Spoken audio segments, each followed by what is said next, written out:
Insert music here. John, do you want to sing for us? La la la la la There we la go. la la la This is Talking Drupal, a weekly chat about web design and development by a group of guys with one thing in common. We love Drupal. We record this live on Wednesday afternoons in a Google Hangout. Visit us at talkingdrupal.com. Today is episode 68, October 15th, 2014. It's just one line. And the music subsides. There we go. So, guys, we don't have any music today. Had a few technical problems. So, I will have the music in the audio version of this that you can get on iTunes or visit our website at talkingdrupal.com. Welcome, everybody. Afternoon. That was the sloppiest intro we've had in a while, which is fine. largely part to my musical talents. So today, the title of the show is Just One Line, and it's basically the topic is coming from the security release that was released today, a highly critical issue with Drupal. It got all of our attention this morning, so we spent 30 minutes before the show talking about it, so we figured we would skip our original topic and just do this discussion today about the security patch and how you handle it with your customers, how do you handle it, also in terms of billing too, just ways you manage security issues like this that come up. So it should be an interesting talk. And our hosts today, Jason is not with us. He's off at, where is he? I don't remember where Jason is. CSS DevConf in New Orleans, I believe it is. So he's off at that conference somewhere.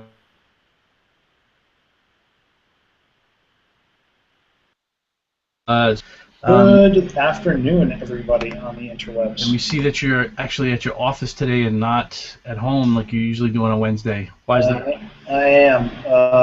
It's an in-office Wednesday this week because of the Monday holiday. So, coming to you live from the Oomph offices here in beautiful, warm Providence, Rhode Island. Yeah, unseasonably warm today. I mean, I think it's close to 80 degrees, which is very strange. Yeah, it's pretty warm. We've got a lot of guys from the Boston office down, and we're all having a good time here.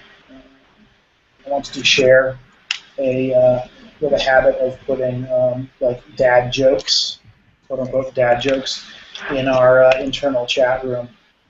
And I got one for you that's just priceless. Why did TED Talks invite the Scarecrow to be a guest speaker? Anybody?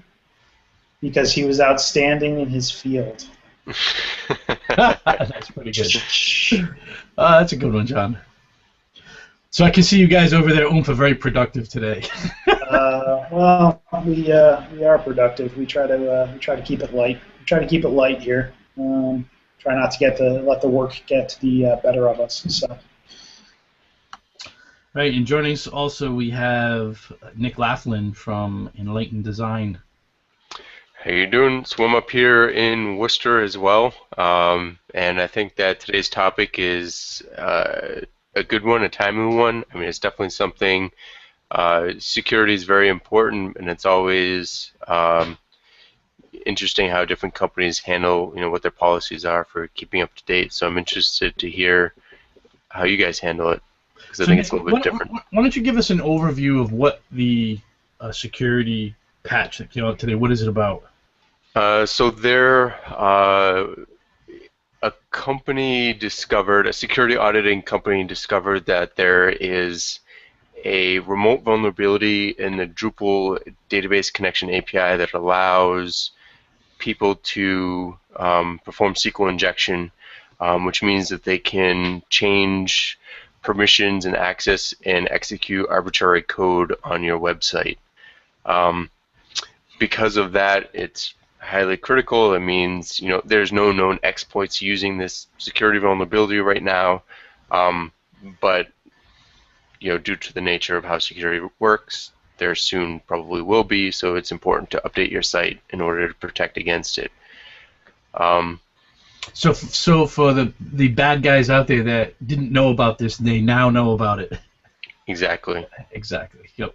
And SQL injection is really a bad thing. So I assume most people know what that is, but it's basically taking SQL code and sticking it into a program, and you can just execute it. So someone could literally update your data, delete your data, or take your data. The stuff in the back end, things that you don't generally want them to get to. So this is highly critical. Do we get a lot of highly critical issues with Drupal? Have there been a lot that have come out? So that was actually something we were looking at before the show. It turns out probably the best way to find it is to look at all the different releases of a particular version of Drupal, and it will show you, or a specific module.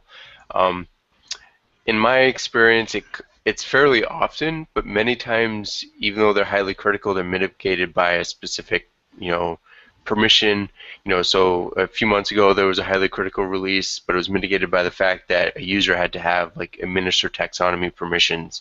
So it's already a generally highly trusted user that has the permission that would allow the exploit. Obviously it's highly critical, so it's something that you want to patch. But what makes this this exploit particularly damaging is that it's not only highly critical, but it's remotely exploitable. By an anonymous user. By an anonymous user, exactly. So pretty much every single Drupal site is vulnerable.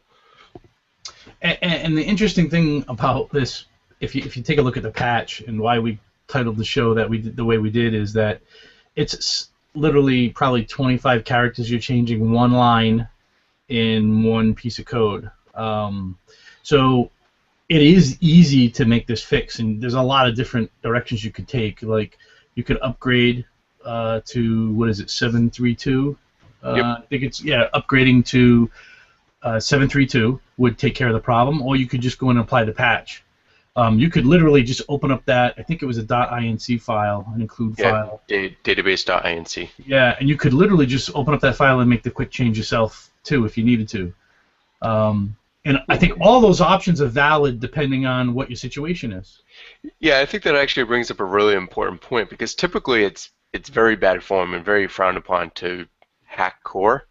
But in some cases, if you have a high traffic site or site that has credit card information or sensitive information on it, you may not. You still need to test updates, so you may not want to just run just up or update something, but you're still able to secure the site in the meantime just by making this change. I think we're really fortunate in this case that it is one line. I mean, it's not it's not a massive rewrite of the code base. It's not, so you're not going to be patching 30 different files. It's a very quick change, and then you can test the upgrade path as needed. So I think we're fortunate in this case. It's also, I mean, you're technically changing core, but since it's a a vetted release and a vetted patch, it's I think it falls a little bit different from hacking core. Further, once you update, it's just going to incorporate that. So it's not something that you have to remember to change when you update. It will take care of itself. So, John, what are you guys at Oomph going to do with this particular? I don't even know if you've discussed it internally yet. This thing is sort of only a few hours old, I think, this news. Have you talked about it internally, and what's your approach to getting the patch out there? Can you guys hear me? Yes. All right. My microphone was not working for a little bit there. So internally, what we're doing is for all of our Ally clients, we actually have agreements with them to keep their site up to date, just for this exact instance. So basically, what we're doing is we've started going through the process of patching the sites, or in this case, bringing them up to the latest version of Drupal. And what that'll entail is applying the update to a dev version of the site, testing it, making sure it's not going to break anything, and then deploying that out live to the live websites that we're supporting. And most of our, actually all of our, I think, Drupal 7 sites are under ally agreements. So there are no stragglers out there that wouldn't have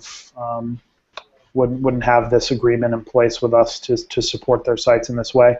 John, what do you mean by an ally agreement?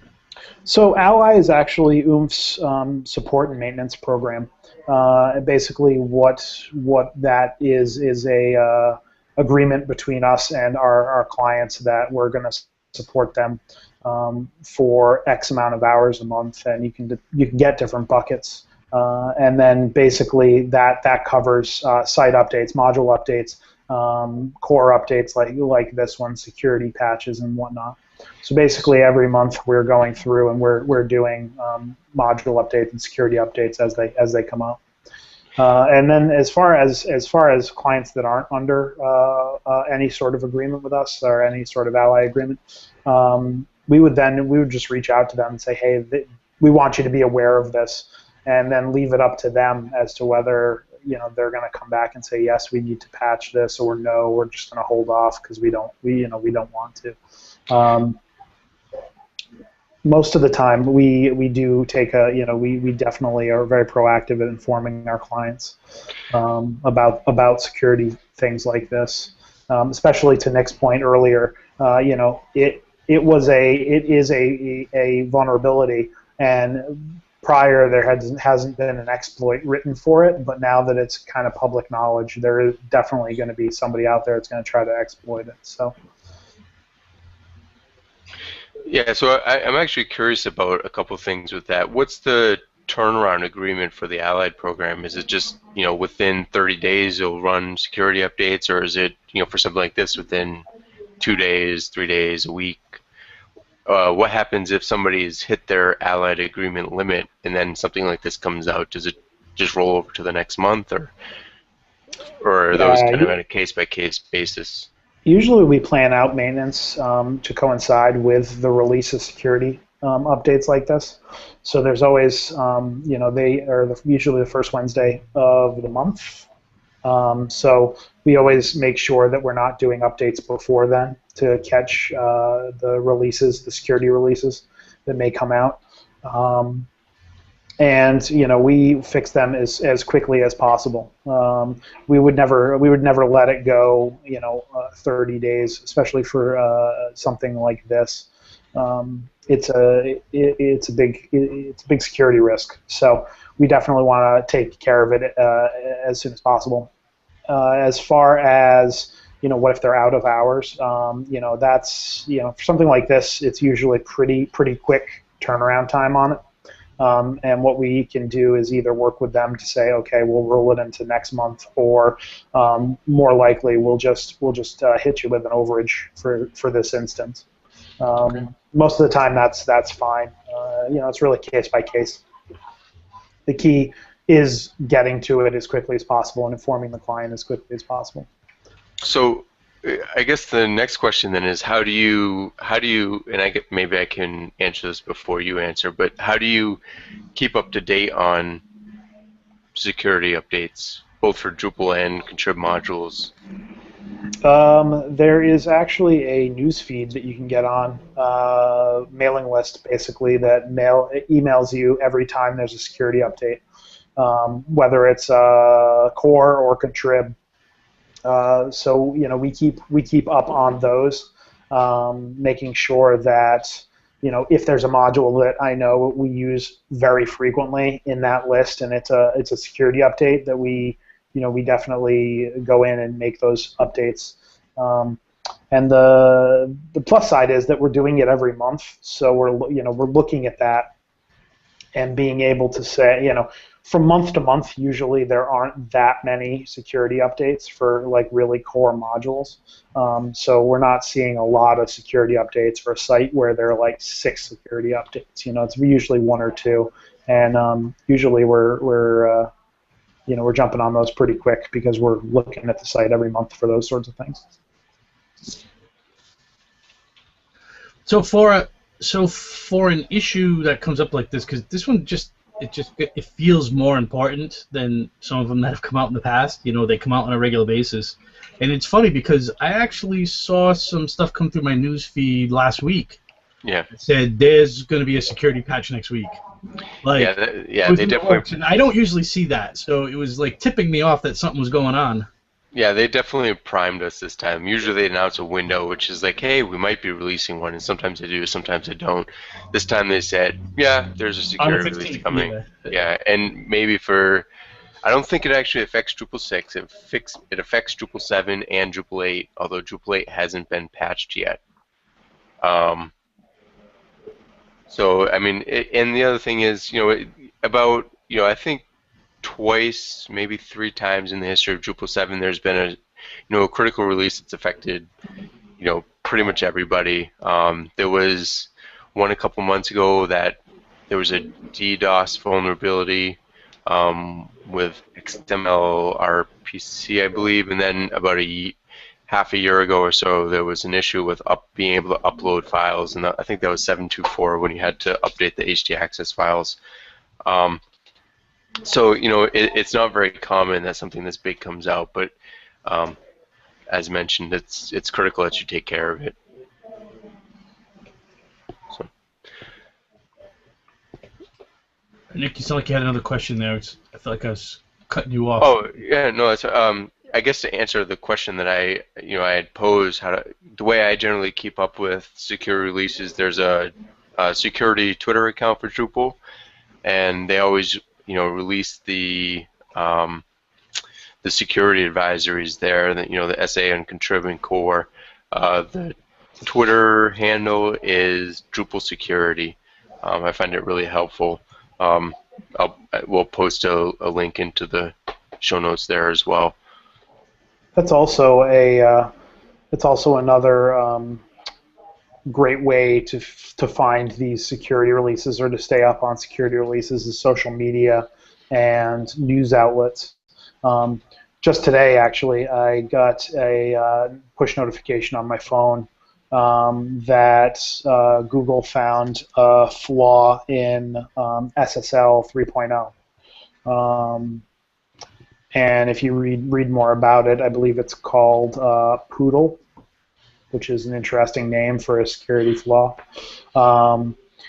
But that's definitely a great way to stay up on security flaws, even outside the Drupal community, the social media and the news outlets. As these things become more commonplace, which is unfortunate, but the world we live in, the news outlets tend to pick them up more viciously, especially if they're with or involving commonly used security mechanisms like SSL or there was a security or a vulnerability found in Bash not too long ago. So as these things are becoming more commonplace and affecting more internet users, I think the news outlets are definitely jumping on them more. And I think it's interesting that you bring that up because earlier in the year the issue with SSL, which was coined Heartbleed, it was one of the first times where there was a security breach that affected a very large percentage of websites, whether or not, no matter what platform they were using almost. And it wasn't even, 6 months later that we had an even broader security release. And that was nicknamed Shell Shock, and then it wasn't even 24 hours later that they realized the fix they had pushed out didn't actually fix it. So I mean, we're starting to get, we're entering the age where it brings a really interesting argument to whether or not to use open source or not, because each of these these two major ones were related to open source. But I think most people listening to the show and probably the people on the show really agree. It actually shows one of the strengths of open source. The fact that something even as obscure as one line in a program can provide huge security implications. And if you're using something open source, you have hundreds of eyes looking at it that can point these out and quickly fix them when they're discovered. But if it's something that's closed source, you might have 2, 3, 20 developers looking at it, and it's much easier to miss that, and it's much more difficult to audit the code and determine whether it's secure. Yeah, I think that what ends up happening is, and we went through this years ago with Microsoft, if you remember. I mean, they went through probably a 2-year period that the browser was just getting creamed, right? All the issues in Windows and with the browser IE and stuff were just insane. It seemed like they were coming out weekly for a long period of time that there were big issues. So what ends up happening, I think, in the proprietary world with code is that they actually don't find it until someone exploits it. So, which is a little bit different here. Like, this issue was found before there was an exploit for it. Yeah, I think that's definitely the big thing there between closed source or proprietary and open source.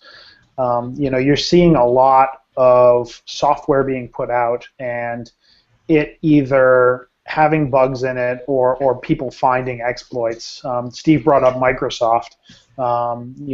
And for a long time they were always pushing out security updates for Windows and their various other software applications. But most recently, Apple has had problems. They launched iOS 8, and 40,000 cell phone users couldn't make phone calls. Not to harp on poor Apple, but the other thing was the health kit or iHealth or whatever they're calling it.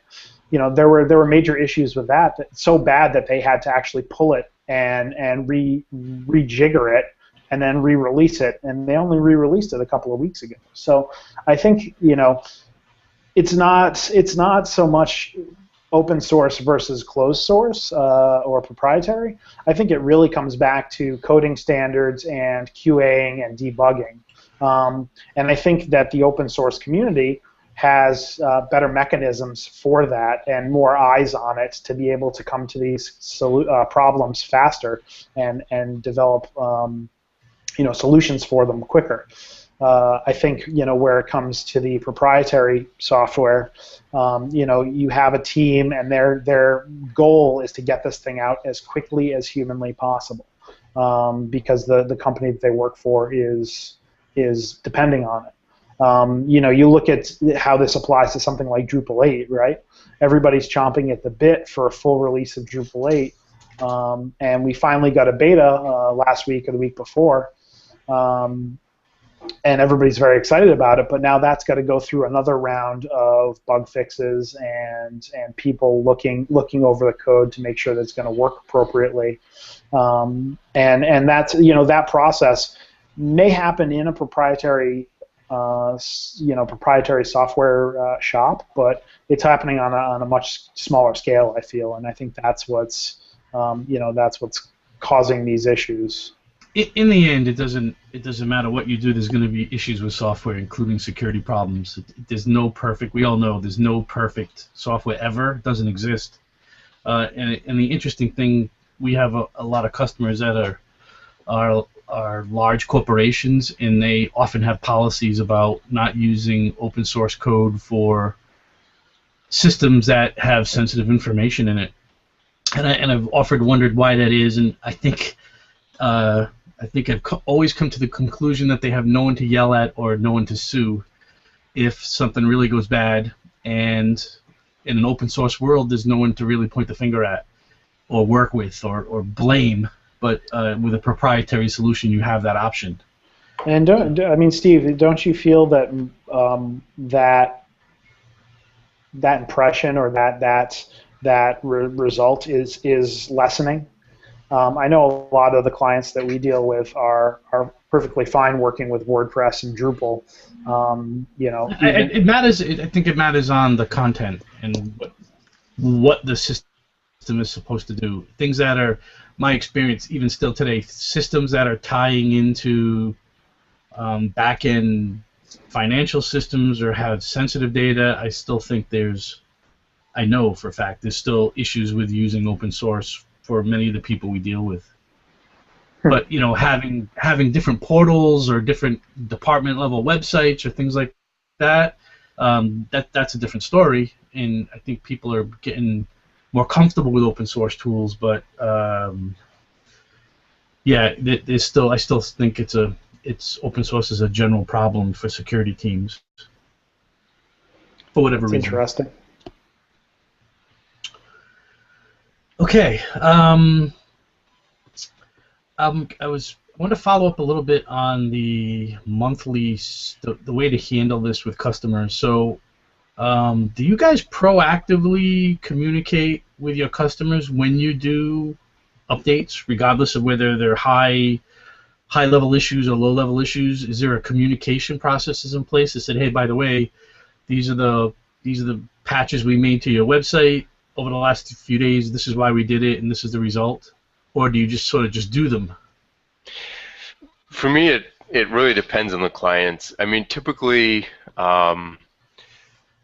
you know, I have a list of clients that I have and what projects they're using and that kind of stuff. And then when security updates come out, I evaluate clients, you know, on a case-by-case basis.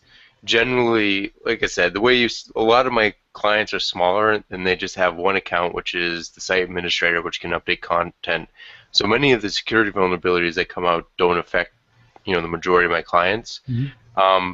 But like this site, occasionally they come out, and so I generally have a working agreement with my clients where, you know, 2-3 times a year, those security updates, you know, need to be applied. I send out an email to everybody saying, hey, in the next week or so, we're going to be updating your website, and then I invoice them. It brings up an interesting issue when something like this happens, where there was a release recently that came out. I published it, invoiced them, and then, you know, a month or two later that happens again. A lot of my smaller clients don't quite believe that updates are important, but obviously, you know, the security of their sites is paramount for me. So occasionally, if something like this happens, I'll just update everybody again, especially in this case where it's a very, very quick update. I mean, it's not affecting very much of the website, and it's, you know, it can just be a one-line update.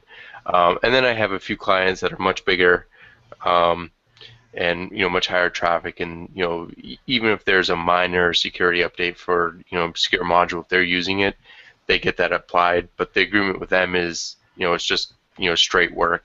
As it happens, it gets billed. So it's really evaluated on a case-by-case basis for me. I have a couple clients that are on monthly maintenance fees and some that are just as it happens, and then I kind of just judge how long it's been and how severe the security release is, and how quickly it gets applied. Something like this, you know, everybody will be updated by the end of the week. Yeah, so John mentioned something earlier that for customers that are not in their Ally program, they leave it up to the customer whether this patch should be applied. And there's a little just a little piece of that twinges when I hear a customer deciding about something like this. It's like there's a part of me that says I'm protecting myself as well as my customer by just putting this patch out there. I mean, yeah. I actually want to have to deal with the exploit coming out in a week and their data disappearing. You know, it feels like I'm helping myself as much as I'm helping them. So that actually brings up another interesting point. So if I'm managing a client, updates like this they'll get no matter what. If I have a client that's managing their own servers or we part ways, then it really is up to them. Now, if they're managing their own stuff, but I'm still helping them with stuff, I'll advise them of something like this and explain to them the severity of it. If it's a former client, then, as you know, part of the outgoing package is saying, hey, occasionally there are security updates. Here's people you can talk to. Here's where you can monitor it. But it really is in their hands. If there's no relationship there, then you know, I can give them the tools, but, you know, I can't. I'm certainly not going to be interacting with their website if we don't have a working relationship. So unlike WordPress, not that we always need to compare Drupal to WordPress, but I have a WordPress site, and like to update that site is literally I log in as an admin and push a button, and it's never not worked in 3 years. I mean, it just works every single time. you can't really do that with Drupal. I mean, you can't hand. It's very difficult to hand the keys over to a customer and say manage the update yourself. It's sort of an impossible thing to do unless they've got technical people or they're technically oriented. So I think it's hard to even with customers to just have them with a Drupal site just manage it and be in charge of it themselves. Well, it really depends. It depends if they have in-house resources or, Right. if they're capable of doing it themselves. That's really managing a Drupal site themselves. The other side of the coin is, if I say, hey, it's going to take an hour for us to do this, and we do it, and they think that's acceptable, and they're willing to, pay that invoice, then that's managing it as well. So there are definitely very, very different levels of managing your own site. And I think Nick is right. It's all based on the relationship that you have with that site. Sites that we don't actively maintain or that we haven't done work on in a while. We'll go and say, hey, we need to do this update, or there's a security update. Here's why it's dangerous. Here's why you should fix this. We'll inform people, and that's the biggest thing, is making sure that the client is informed so that they can make an intelligent decision. And that once you've done that, it's really that's really all you can do, other than logging in and making the update to the site for them. But there's also risk there. As Nick said, if you're not doing if you're not currently in a relationship with them or working with them, you have two options. If you don't have a dev site set up, you can update the site on the production server, which is always a bad idea. Or you have to spend the time to set up a production site and that sort of thing. So, So if you don't have a relationship with them, how are they your customer? Just curious. What does a customer mean then? Well, I mean, there are instances. In the past, I've done work with nonprofits that have come to us or have come to me, and we've built them a website, and they have not done signed up for an ally agreement, or they've not signed up for a maintenance agreement of any sort, and it's basically very much like time and materials. They come to us when they need a feature update, or they have a need, and we satisfy that need. So it's not to say that we don't have a relationship, but it's a relationship of very much of them coming to us and saying, we need this. Oh, hey, we need module updates, that sort of thing. Not an ongoing relationship. I mean, of course, there's always some sort of relationship, whether we've built the website and we haven't carried on through maintenance, or we've built the website and they're maintaining it in house. There's some level of relationship there always. Okay, so does anyone have anything else they want to bring up related to this patch and the process of getting your websites updated? Any other things we want to bring up here? I think that there's just one thing. I think the last bullet item in our show notes is, this kind of shows the importance of you actually using the Drupal API. I mean, if you're writing, me as even as a Drupal developer looking at the security patch, I wouldn't be able to look at that and be like, oh, that's a security vulnerability. So if you're writing your own methods and you're not using the Drupal API, you're risking introducing vulnerabilities like this in your own code that isn't getting looked at. But when you're using the Drupal API, fixes like this make sure that your code is secure as well. So I think it really emphasizes the importance of using the tools that Drupal provides for you, or WordPress or Django or Joomla or whatever tool you're using. You want to use the tools that are provided, so if fixes are implemented, your code is as secure as it can be as well. Right.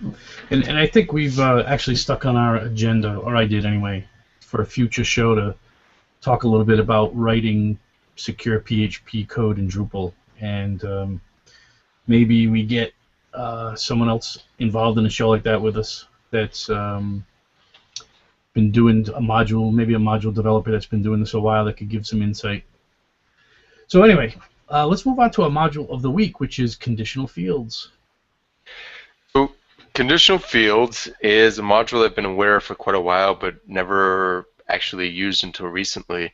And it's pretty cool. Conditional fields allows you to set dependencies between different fields. So for example, you can say if field X has value Y, then make certain fields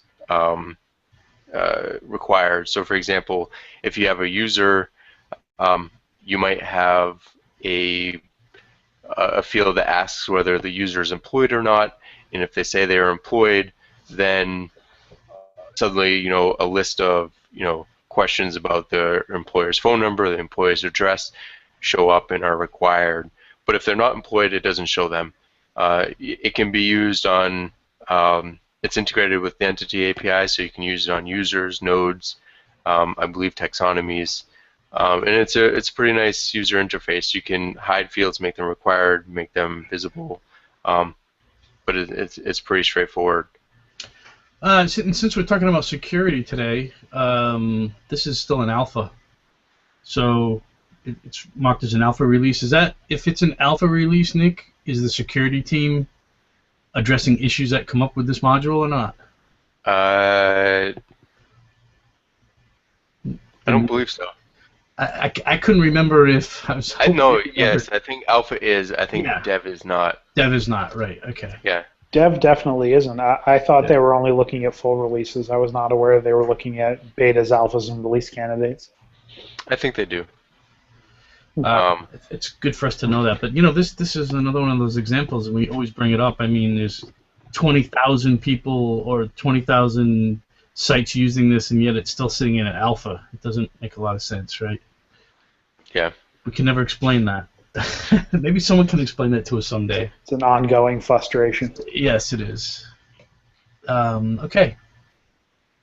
So I think that puts a wrap on our show today. Anything else you guys want to bring up before we close? I'll take the silence as no. So John, where can people find you online? And do you have anything you want to tell us about that you're doing in the future? Well, I'll be at Nude Camp in 2 weeks now. That's November 1st in Providence, Rhode Island. Also, if our listeners want to know more about Oomph's Ally services for Drupal and WordPress, feel free to go to oomphinc.com/ally, ALLY. You can find me on all the major social networks at John Picozzi, and of course, always on at oomphinc.com. Excellent. And you, Nick? You can find me online at NixFan, and in 2 weeks, New Camp is fast approaching, 2 weeks, getting more and more excited about that. You should be looking online in the next couple of days for a couple of changes and added products. I hear we're going to be having a book signing, so if you want to get in early there, take a look. It should be available the next day or so. We're going to have a book signing as soon as you put it on the website. Exactly. Fair? Yeah. Yeah, so Nude Camp, there's tickets are going quick. We do have limited number of tickets. So anyone who's considering going, I'd advise you not to wait to the last second to purchase your ticket. So go ahead, if you hear this before then, and it's before November 1st, check it out. It's at Brown University. Should be a great day. We have Jeff Robbins doing an interesting talk. The talk is entitled "What I Learned from Rock and Roll." So I'm really looking forward to hear his keynote. And we have a good day lined up. So go to newdcamp.com, NEWDcamp.com. And what's that, Nick? I was just going to say the sessions are up there, but the session schedule should be up also in the next day or so. And I know it's something that people have been asking about for the last week or so. So keep your eyes peeled. Right. It's coming. We promise. I'm Stephen Cross. You can find me at parallaxinfotech.com or at Stephen Cross with a PH on Twitter. And guys, have a great week. We'll talk to you next Wednesday. Next week. Take care. Yeah, have a good one.